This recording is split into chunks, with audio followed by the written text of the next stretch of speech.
Hi hello అందరు ఎలా ఉన్నారు, బాగున్నారా? క్రేజీ జస్ట్ యూట్యూబ్ ఛానల్ స్వాగతం. మనం ఈ వీడియో వచ్చేసి ఉదయం లేవగానే చాయ్ తాగేసి మనం టిఫిన్స్ అయితే ప్రిపరేషన్ చేస్తాం కదండి. మనం ఉదయం బ్రేక్ఫాస్ట్కి అయితే మనం ఈరోజు అయితే బోండా అయితే తెలుసుకుందామండి. వేరాని వాళ్ళు సైతం ఎలా వేసుకోవాలి, ఎలా చేసుకోవాలి అనేది, రాని బోండాలను ఎలా చేసుకోవాలో తెలుసుకుందాము. దానికోసం మనమైతే మెయిన్గా మైదా పిండిని అయితే తీసుకోవాలి, అలా జల్లించుకోవాలన్నమాట. ఏమైనా పురుగులు లాంటివి వచ్చినా, ఏమన్నా ఎక్సెస్ లాంటివి ఏమన్నా వచ్చినా కూడా వెళ్ళిపోతుందన్నమాట. ఇలా జల్లించుకుని పెరుగు చూపెట్టాను కదండి, దాన్ని మొత్తంగా అలా వేసుకొని పెరుగులో కలుపుకొని అలా కాసేని నీళ్ళైనా కూడా వేసుకోవచ్చండి. పెరుగు సరిపోతే అదే సరిపోతుంది. అలాగా ఉండలు లేకుండా చాలాసేపు కలుపుకోవాలండి. అలాగా ఓవర్ నైట్ మొత్తం నానబెట్టుకుంటే ఉదయానికి బోండాలు వస్తాయి అన్నమాట. దానిలో ఉండలు లేకుండా చాలాసేపు అయితే కలుపుకోవాలి. పిండి జారుగా ఉండాలి, అలాగని లూజుగా ఉండకూడదు, మరి టైట్గా ఉండకూడదు. ఇట్లా వేస్తే జారులాగా ఉండాలి. చూపెడుతున్నాను కదా, ఇలా వేయగానే అలా జారాలన్నమాట. ఇంకా మనం టిఫిన్స్ కోసం అయితే ఇడ్లీ, దోశ, వడ అలాగా రకరకాల టిఫిన్స్ అయితే చేసుకుంటున్నాము. మనం అలాగా నానబెడితే అలాగ వచ్చేస్తున్నాను అన్నమాట. వచ్చిన దాంట్లో జీలకర్ర, ఉల్లిపాయ ముక్కలను, వేలైతే పచ్చిమిర్చి ముక్కలను కూడా వేసుకోవచ్చు అన్నమాట. పచ్చిమిర్చి ముక్కలు వేలే, చిన్నపిల్లలు ఉంటే కారం ఉంటుందని తినరు. ఇలా వేసుకుంటే సరిపోతుంది. మనమైతే ఇందులో సోడా అయితే వేయట్లేదండి. సోడా హెల్త్కి అస్సలు మంచిది కాదు. మనకు జీర్ణ సమస్యలు అనేటివి మొదలవుతాయి. దాని బదులు ఉల్లిపాయలు వేసుకుంటే సోడా టైప్లో పనిచేస్తుంది. నిజమేనండి. అలా కలిపి ఒక 10 నిమిషాలు అలా పక్కకు పెట్టండి. సోడాలాగా ఉబ్బుతుందన్నమాట. మనమైతే స్ట్రక్చర్ని అలా కలుపుకోవాలన్నమాట. మనం చేతితో వేయకుండా మనం స్పూన్తో వేద్దాము, చెంచాతో వేద్దాము. ఎందుకంటే చేతితో వేయడానికి ఇష్టపడని వాళ్ళు కూడా ఉంటారు కదా. చెంచాతో వేస్తే బోండాలాగా ఉబ్బుతాయా, అలాగా వస్తాయా రావా అనేది అయితే చూద్దామండి. కాస్త లూజుగా ఉంటే పిండి కలుపుకొని మరొక 10 నిమిషాలు పక్కన పెట్టుకోవచ్చండి.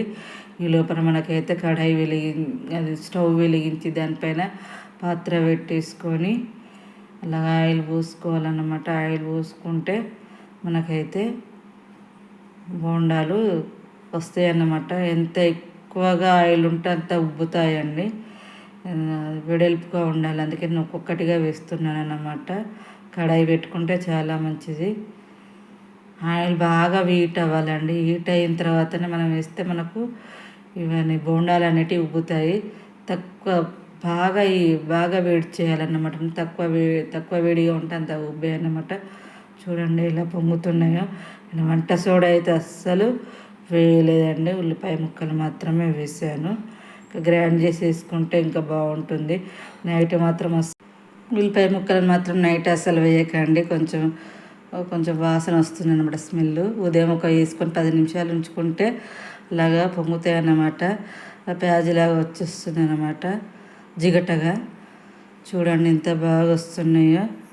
దానికోసం అయితే మనం పల్లి చట్నీ చేసుకుంటే సరిపోతుందండి. చూడండి ఎంత బాగా వచ్చినాయో. దానికోసం పల్లీల కోసం ఒక పాత్రను మళ్ళీ పెట్టేసి స్టవ్ వెలిగించేసి పల్లీలను అయితే వేపుకోవాలి.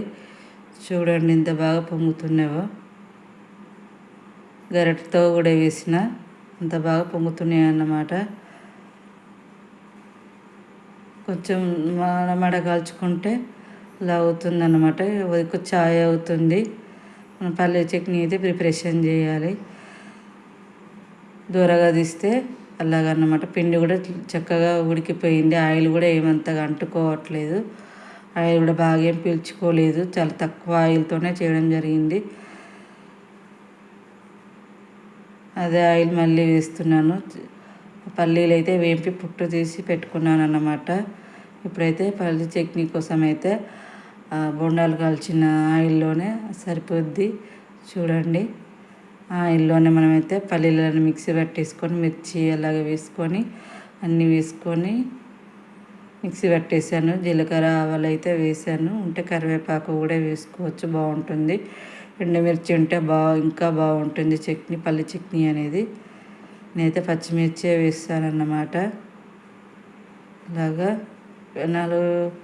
ఉల్లిపాయ ముక్కలు 4 వెల్లుల్లి రెబ్బలు వేసుకొని అలాగ పచ్చిమిర్చి వేసుకొని 2-3 మిక్సీ పెట్టేసుకుంటే సరిపోతుంది. మనం పోపు పెట్టేసుకున్నాం కదా, అవి వేగిన తర్వాత మనమైతే పల్లి చట్నీ వేద్దాము.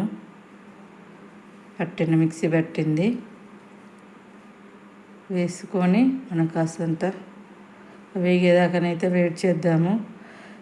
ఎలా ఉందో చెప్పండి కామెంట్లలో. పల్లి చట్నీ అయితే వేద్దాము. పట్టింది, మిక్సీ పట్టింది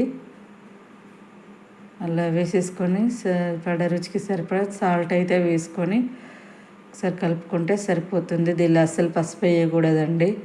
పసుపు వేస్తారు కానీ కొందరికి ఇష్టం ఉంటుంది, కొందరికి ఇష్టం ఉండదు. హెల్త్కి చాలా మంచిది పసుపు మాత్రం. మన వంటిల్లే మన ఆరోగ్యం అన్నమాట. ఆరోగ్యమే మహాభాగ్యం అంటారు కదా, అదన్నమాట. సరిపడా సాల్ట్ అయితే వేసి ఆ పల్లీలో మిగతాది ఉన్నది కదా, అందులో వాటర్ పోసుకొని సరిపడా ఇందులో వేసేసుకొని కలుపుకుంటే సరిపోతుంది. వీలైనంత తొందరగా బోండాలు అయిపోయాయి. 5 నిమిషాలలో